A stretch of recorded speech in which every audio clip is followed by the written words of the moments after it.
أعوذ بالله من الشيطان الرجيم وقل ربي أعوذ بك من همذات الشياطين وأعوذ بك ربي أن يحضرون. Dan katakanlah, wahai Tuhanku, aku berlindung kepadamu dari hasutan syaitan-syaitan, dan aku berlindung kepadamu, wahai Tuhanku, supaya syaitan-syaitan itu tidak menghampiriku. Assalamualaikum warahmatullahi wabarakatuh. Apa kabar para penonton semua? Pertama sekali saya mengucapkan terima kasih banyak-banyak kerana sudi like, subscribe dan share cerita-cerita di channel Kisah Pengalaman Seramku ini. Saya juga turut mendoakan anda supaya anda semua sentiasa sihat walafiat, panjang umur, murah rezeki, dan yang paling penting terhindar daripada segala gangguan makhluk halus di kalangan jin dan syaitan. Kali ini kita akan ceritakan satu kisah pengalaman seram yang dikirim oleh rakan subscriber kita daripada Kuching, Sarawak. Dia tidak mahu dinamakan namanya, maka kita ambillah nama samaran Malik supaya mudah kita bercerita. Maka saksikan ceritanya selepas ini.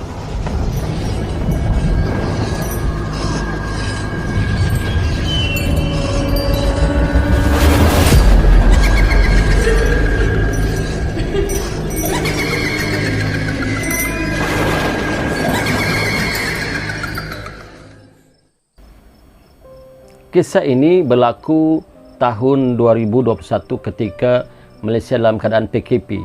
Sedia maklum ketika itu tidak ramai orang yang menginap di hotel kecuali orang-orang yang ada urusan kerja penting atas arahan kerajaan.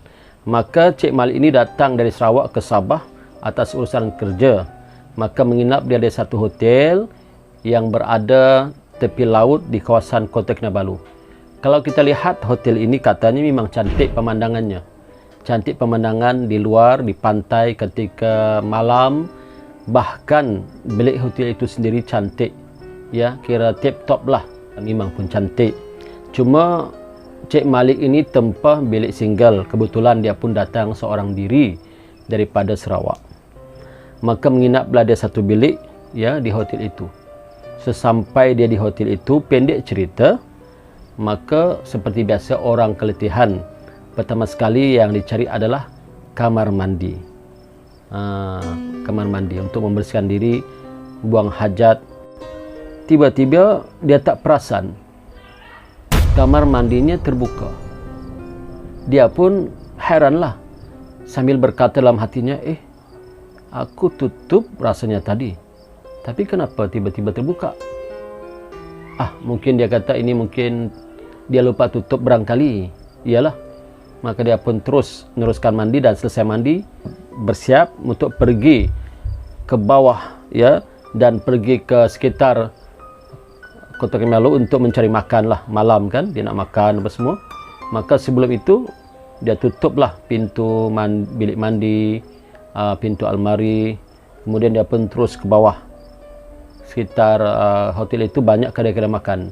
Maka duduklah dari satu tempat kedai makan yang agak cantik tepi laut, nyaman udaranya. Selesai makan, maka dia pun seperti biasa baliklah ke bilik hotel.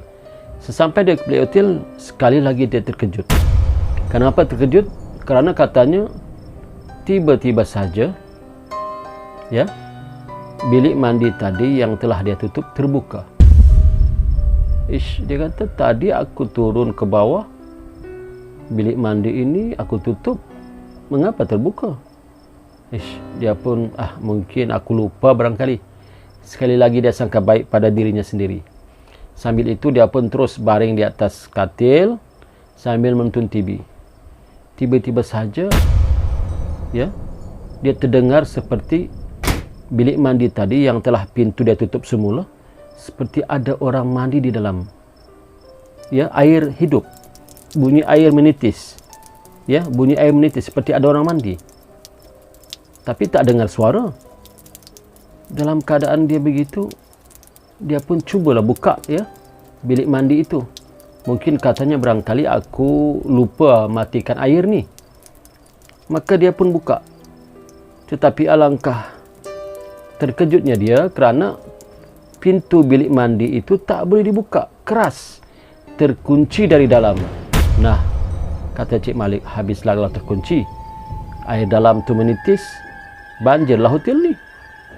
Aduh, dia kata macam mana? Tengah fikir, cepat-cepat dia telefon reception untuk beritahu bahawa bilik mandi ini terkunci dari dalam. Okeylah, kata reception, nanti dia datang sebentar lagi.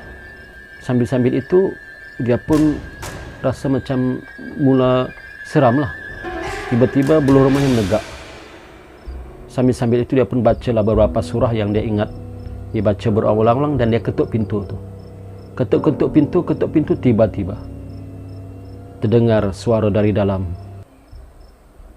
memanggilnya masuk. Abang nak masuk ke? Aduh, amat menyeramkan. Amat menyeramkan sekali. Cepat-cepat dia buka pintu, terus turun ke bawah, ya, berjumpa dengan reception. Baru sahaja pekerja laki-laki itu baru mau naik ke atas, kebetulan pula dia turun, maka berjumpa mereka di bawah. Dia pun ceritalah dengan cik reception.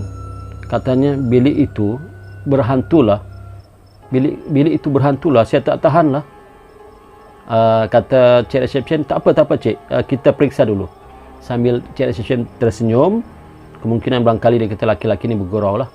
Maka dibawalah pekerja hotel, seorang laki-laki naik ke atas untuk periksa. Sambil tadi dah Cik Malik ceritakan pada cik reception bahawa kamar mandi dia terkunci, sedangkan air di dalam hidup. Dia takut nanti banjir bilik itu. Okeylah, tak apa. Ini pekerja hotel, sama-sama naiklah.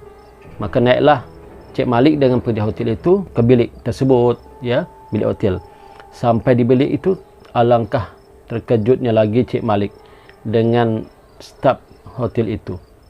Kerana bilik tadi yang kemas, ya, susunannya kemas, tiba-tiba bersepah seperti ada orang yang membongkarnya, ada orang yang merosakkannya. Ya, cadar tilam terbuka, bantal lintang pukang, baju yang disangkut di almari telah berselerak, ada yang tersangkut di atas TV, ada yang jatuh ke bawah, seperti ada orang lah.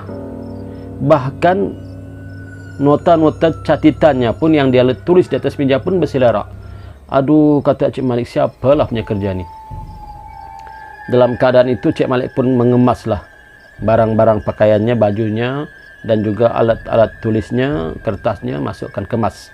Sementara pekerja hotel itu masuk ke bilik mandi, ya, untuk cek air yang dia kata melimpah.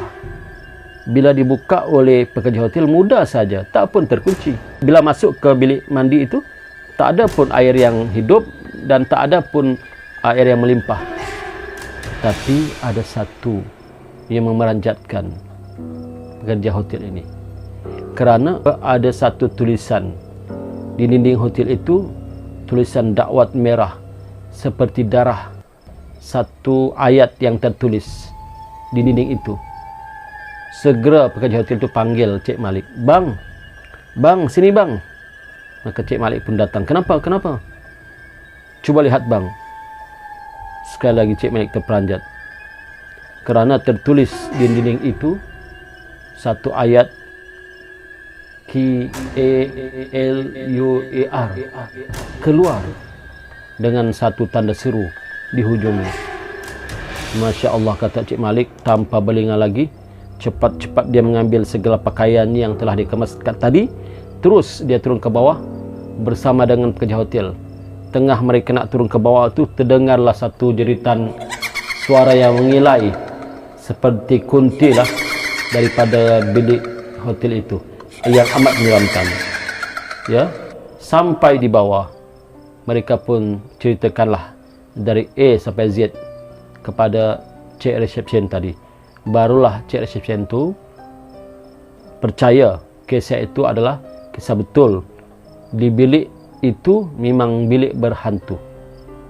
Maka Cik Malik kata, wahai Cik Resepsionis, tolonglah saya malam ni nak rehat. Besok kerja, boleh tak tolong carikan saya hotel yang berdekatan dengan sini? Kata Cik Resepsionis, boleh. Maka dapatlah dia hotel yang berdekatan dengan hotel yang tempat dia tinggal tadi, kerana besok memudahkan dia kerja. Tapi pada malam itu Cik Malik tak dapat tidur lena. Kenapa? Kerana asyik terbayang cerita tadi, kisah pengalamannya di bilik tadi. Asyik terbayang. Dan baru dia perasan, ya. Kata orang tua katanya, apapun kita buat, kalau kita nak masuk ke rumah ke bilik ke apapun, mestilah ketuk pintu dan beri salam, ya. Takut-takut nanti kalau kita masuk tak beradab, maka macam-macam lah nanti perkara yang tak baik berlaku. Malam tu dia pasang lampu full, sambil dia baring membaca beberapa surah dia ingat, dan dia pun akhirnya terlelap sampai ke pagi. Alhamdulillah, syukur katanya. Maka para penonton sekalian, begitulah cerita ringkas yang dikirim oleh rakan subscriber kita, Cik Malik, tentang pengalamannya di satu hotel ketika waktu PKP tahun 2021 yang lalu. Kebiasaannya memang time PKP jarang orang menginap di hotel, ya, melainkan dengan atas urusan penting dan urusan kerja sahaja yang dibenarkan. Sekian, semoga anda terhibur dengan cerita ini dan semoga anda dapat manfaat dan iktibar daripada kisah ini. Jumpa lagi di kisah pengalaman seram yang akan datang. Assalamualaikum warahmatullahi wabarakatuh.